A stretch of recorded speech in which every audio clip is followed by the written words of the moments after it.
Hello everyone, my name is Dr. Shashank Tyagi. I am Assistant Professor in Department of Forensic Medicine and Toxicology at St. GS Medical College and KM Hospital, Mumbai, India.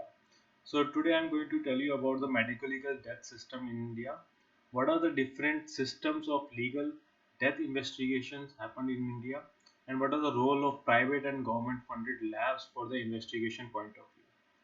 So first is inquest. Inquest is an inquiry or a investigation into the cause of death or any legal inquiry into the circumstances and the cause of death of a deceased person in cases of sudden, suspicious and unnatural death. So as you all know that the inquest is any kind of inquiry which has to be happened to find out the cause of death. Now now, in different countries, we have coroner system and medical examiner system, but in India we do not follow this type of system. Coroner system we used to follow, but it was abolished in 1999, and medical examiner system we are not following.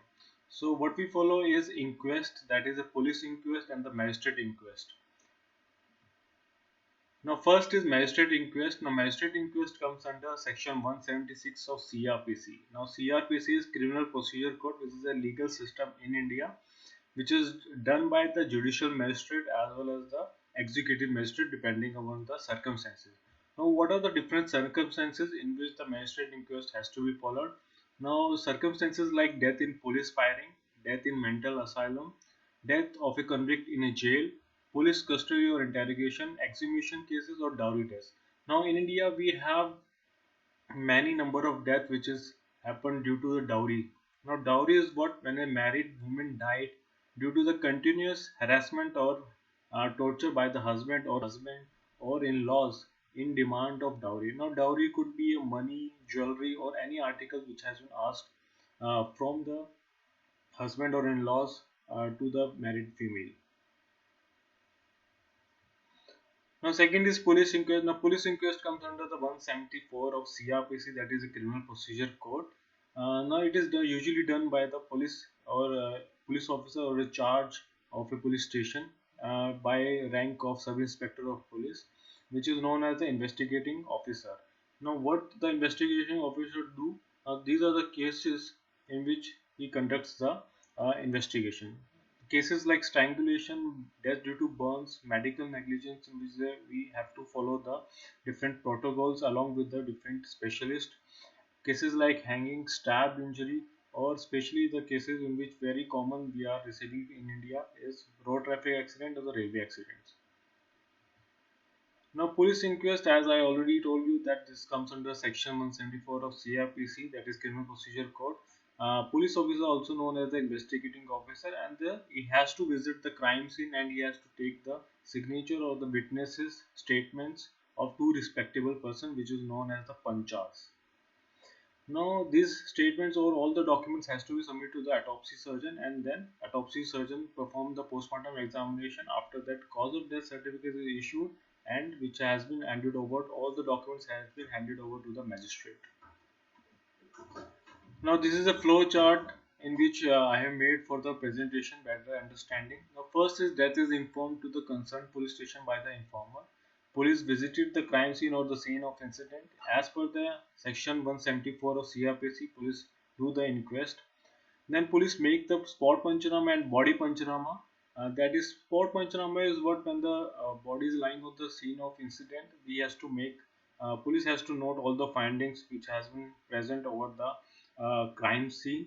What are the different evidence has been procured from the crime scene. Body pancharama is to note all the findings of the injuries present over the body, or what is the position of the body, what are the condition of the clothes. These all has to be noted by the police. The requisition sent to the authorized government medical officer. Now, authorized medical officer is registered medical practitioner. Now, registered medical practitioners are doctors who has completed his MBBS or undergraduate course, and he has been registered in the state or the central council of India. So he is eligible for the postmortem conduction of postmortem examination. So after postmortem examination, the cause of death has to be issued by the doctor and is handed over to the police so that the police can take over the body of the deceased person. Now, what are the different objectives of the medical legal autopsy? The first is we have to find out the cause of death. Now, this is the foremost, utmost importance of the to know the whether how the person has died. Second is postmortem interval. In cases of when there is a to collaborate the findings of the statements of the eyewitnesses, we have to tell the postmortem interval. Third is nature or manner of death. Unlike other countries, we do not add the manner of death along with the cause of death certificate. If police ask the manner of death, whether the person has died due to suicidal, homicidal, or accidental, we have to tell as per the circumstantial evidence, but we are not usually write down the manner of death in the cause of death certificate. Identity in cases of mass disaster, in cases of decomposition where there is a maceration or where there is a damage to the facial tissues, so we have to identify. Then the type of weapon as per the injuries, how the injuries has been inflicted, whether it is a hardened blunt weapon or by the sharp object weapon, we have to tell to the police officer. Other relevant informations like trace evidence has to be procured from the scene of crime or scene of incident, or as well as the from the body. In cases of inference to ascertain whether it was a live born, stillborn, or dead born, we have to tell all these objectives of medical legal autopsy. Now, what are the types of autopsies? First is medical legal or forensic autopsies. Now, in all the cases unnatural or suspicious foul play, we perform the medical legal autopsy. In India, we have different specialization of forensic medicine as well as the pathology. So we do not have, unlike other countries, like where there is a post of forensic pathologist, but we do have forensic medicine as a separate specialty and pathology as a separate specialty. So second is the pathology or clinical autopsy. Now this pathological, if the we do not have this like a medical legal point of view, but pathological person is suffering from any kind of disease or illness, the pathologist can conduct the autopsy by taking the consent of the relatives of the deceased person. Third is the academic or anatomical autopsy for the undergraduate medical students for research purposes, for training purposes. This type of autopsy can be conducted on the bodies. Now, the difference between clinical autopsy and medical legal autopsy, as I already told you, the clinical autopsy is performed to the extent of illness to find out what is the type of or what type of disease the patient has been suffering from. To find out this type of autopsy can be concluded. The consent of the relatives of the deceased person is necessary. So, in case of medical legal autopsy, we do not take consent. Only the requisition letter from the police officer is required to conduct an autopsy. Now, for clinical autopsy, only the limited area can be concluded. Limited, it could be a partial autopsy, whether it's any kind of lungs or system is involved, you can only conduct that type of autopsy. But in case of medical legal autopsy, we have to open each and every cavity or systems significantly. Now, what are the roles of analysis in the forensic investigation? So, when we do the postmortem examination, we procured many types of evidences from the crime scene as well as from the dead body. So we have to properly seal it and hand it over to the police. Now police will take all this type of evidences to the forensic science laboratory.